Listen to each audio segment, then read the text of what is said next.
I'm Todd Batty, Creative Director on SSX. I'm Jeff Coates, Environment Art Director for SSX. This is part 1 of the SSX Massive World video series.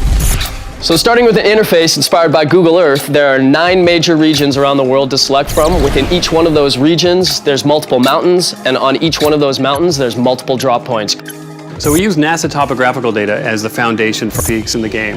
We take that data and we run it through Mountain Man, which is proprietary software. And we got to a point early in development where we could literally type in the latitude and longitude coordinates of any mountain in the world, press a button, and Mountain Man would create a 3-dimensional model of that mountain in just under 28 seconds. So with that, let's just jump right into our first region, the Himalayas.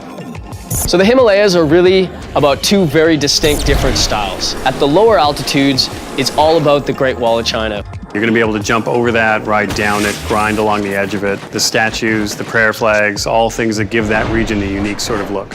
At the higher altitude, though, the Himalayas is one of the most gnarly, epic regions in the world. The deadly descent is something we call thin air. So here, the terrain is much more craggy and rough, and it makes it really difficult to get down the mountain quickly. But that's something you're going to be trying to do before you run out of oxygen.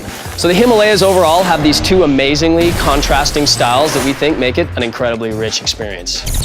Our next region is Alaska. And you know, when we look at Alaska, definitely one of the most iconic landmarks even in the world is the Alaskan Pipeline. So we thought it'd be really cool to build a gigantic SSX version of the Alaskan Pipeline that you could ride and grind on top of these huge pipes.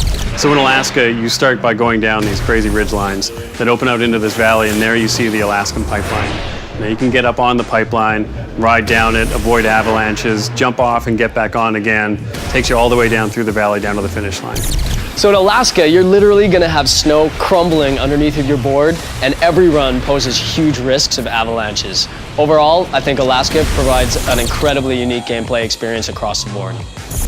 So next up, we have Siberia. You know, Siberia stands in stark contrast to the Himalayas and to Alaska. Definitely one of our darker environments. So Siberia is one of my favorite tracks from a visual standpoint.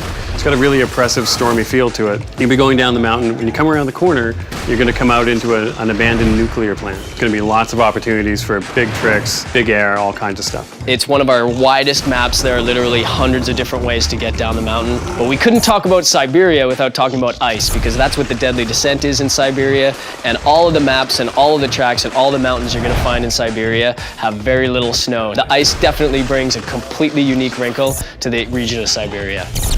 So that wraps up part 1 of our Massive World video series. Keep an eye out for part 2, where we're going to go through Patagonia, Antarctica, and New Zealand. Thanks for watching. See you next time.